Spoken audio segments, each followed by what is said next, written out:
Le Seigneur soit avec vous. Et avec votre esprit. Évangile de Jésus-Christ selon saint Jean. Gloire à toi, Seigneur. En ce temps-là, Jésus déclara : Amen, amen, je vous le dis, celui qui entre dans l'enclos des brebis sans passer par la porte, mais qui escalade par un autre endroit, celui-là est un voleur et un bandit. Celui qui entre par la porte, c'est le pasteur, le berger des brebis. Le portier lui ouvre et les brebis écoutent sa voix. Ces brebis à lui, il les appelle chacune par son nom et il les fait sortir. Quand il a poussé dehors toutes les siennes, il marche à leur tête et les brebis le suivent car elles connaissent sa voix. Jamais elles ne suivront un étranger, mais elles s'enfuiront loin de lui car elles ne connaissent pas la voix des étrangers. Jésus employa cette image pour s'adresser aux pharisiens. Mais eux ne comprirent pas de quoi il leur parlait. C'est pourquoi Jésus reprit la parole. Amen, amen, je vous le dis, moi je suis la porte des brebis. Tous ceux qui sont venus avant moi sont des voleurs et des bandits, mais les brebis ne les ont pas écoutés. Moi je suis la porte. Si quelqu'un entre en passant par moi, il sera sauvé. Il pourra entrer, il pourra sortir et trouver un pâturage. Le voleur ne vient que pour voler, égorger, faire périr. Moi, je suis venu pour que les brebis aient la vie en abondance. Acclamons la parole de Dieu. Louange à toi, Seigneur Jésus.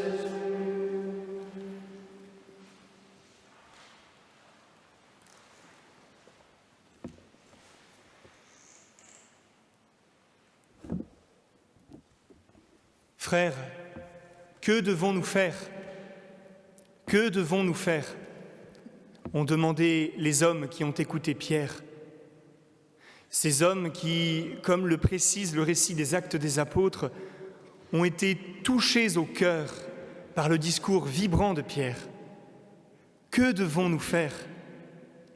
Cette question, nous nous la posons nous aussi aujourd'hui, à quelques jours peut-être du déconfinement. De nombreuses choses seront à nouveau progressivement possibles. Mais dans quelles conditions le seront-elles vraiment ?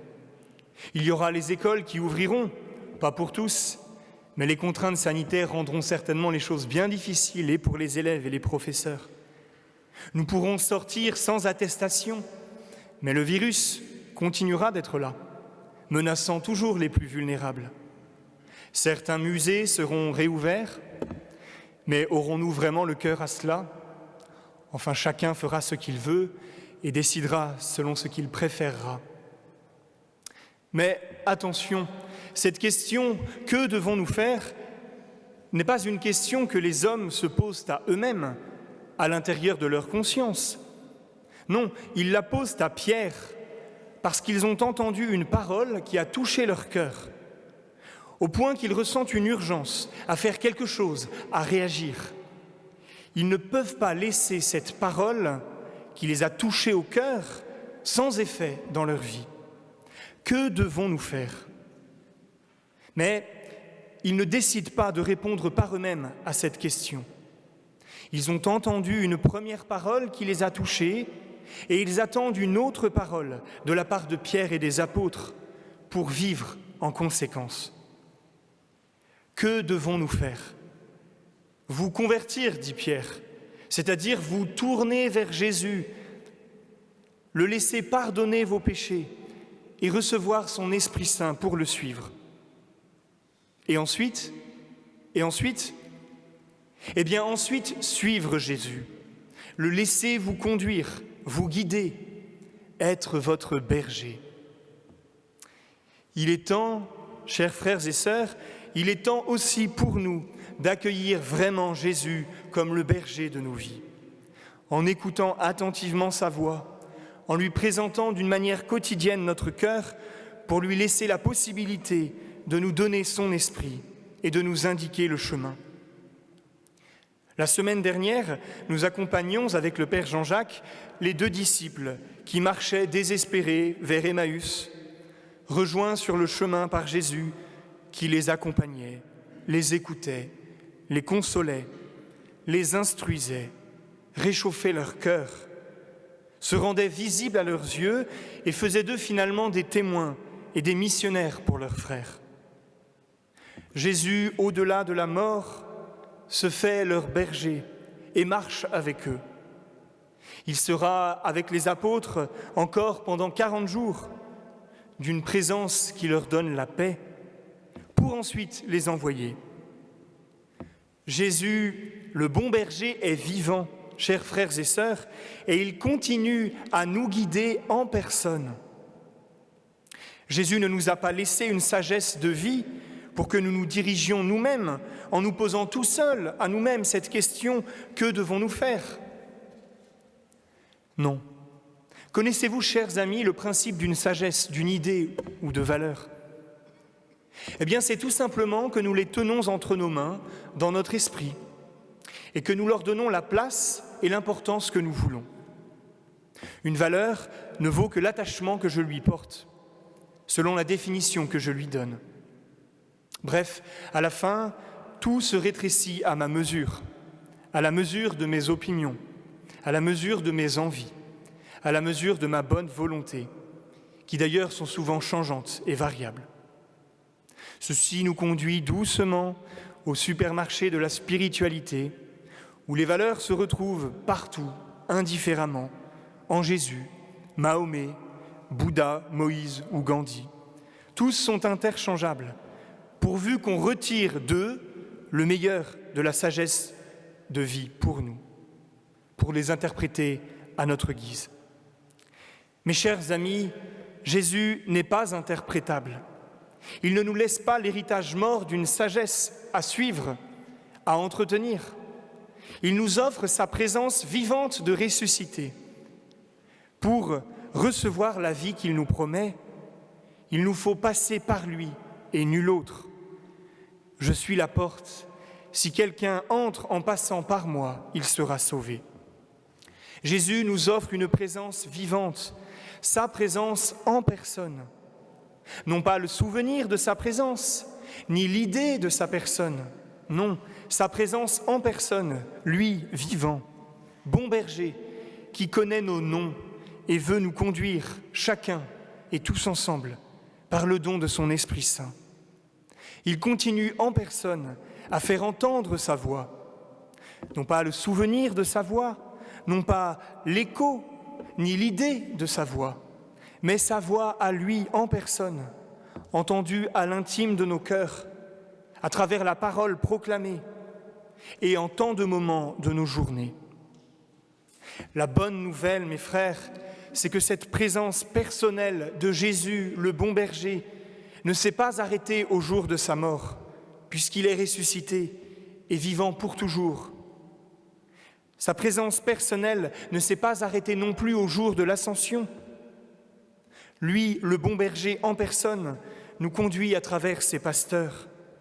Dans la personne de ces pasteurs, le Christ en personne, bon pasteur, nous conduit, nous enseigne, nous exhorte, nous pousse dehors pour continuer à témoigner, pour nous nourrir de sa vie. C'est lui qui est là et qui agit en personne dans ses pasteurs, pas seulement à travers eux, mais aussi vraiment en leur chair. Le bon pasteur, Dieu fait homme, est présent, d'une présence humaine au milieu de nous. Les prêtres ne sont pas seulement nos délégués pour accomplir en notre nom les tâches du culte, prenant ainsi notre place.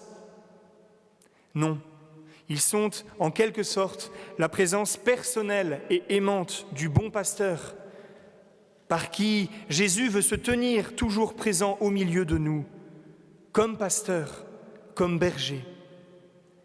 Frères et sœurs, si nous oublions cela, nous perdons toute la force et la vérité de notre foi. Si nous perdons la conscience de la présence personnelle et vivante de Jésus, en particulier dans nos pasteurs, et si Jésus devient une idée pour nous, une valeur, nous ne savons plus qui nous sommes. Et nous devenons à notre tour aussi irréels que Jésus. Nous ne sommes plus que des adeptes, chacun indépendant d'une belle philosophie, mais qui ne donne pas la vie. Mais il vit le Christ, et s'il est le bon pasteur vivant, nous sommes alors ses brebis, dont la vie consiste à écouter sa voix. S'il est la porte, nous devons alors passer par lui. S'il est l'époux, présent en personne, dans la personne des prêtres dont il a pris la vie jusque dans leur corps, alors nous sommes l'épouse qui, avec lui, faisons une seule chair lorsque nous recevons son corps. Chers frères et sœurs, lorsque nous ne savons plus qui est le Christ, nous ne savons plus non plus qui nous sommes. Lorsque nous ne savons plus comment il agit concrètement, nous ne savons plus non plus ce qu'il faut faire concrètement. Lorsque nous ne savons plus où il parle, nous ne savons plus non plus quelle voix nous devons écouter. Lorsque nous ne savons plus ce qu'il donne, nous ne savons plus non plus ce que nous devons désirer. Alors, chers frères et sœurs, il est temps d'accueillir vraiment Jésus comme notre pasteur et de le reconnaître vivant parmi nous, en particulier dans la personne de ses pasteurs. Et puis, nous voulons le suivre, nous voulons lui demander, avec les mots de Saint John Henry Newman, de pouvoir le suivre. « Guide-moi de l'avant, veille sur mes pas. Je ne demande pas à voir l'horizon lointain, un seul pas à la fois me suffit. Je n'ai pas toujours été ainsi, je ne t'ai pas toujours prié de me guider de l'avant. J'aimais choisir et voir ma route, mais maintenant, guide-moi toi-même de l'avant. » Pour l'heure, nous écoutons avec beaucoup d'attention la parole de nos dirigeants et nous obéissons à leur voix. Mais au jour du déconfinement, lorsque nous pousserons notre porte pour sortir dehors, passerons-nous par le Christ ? Serons-nous prêts à écouter sa voix ?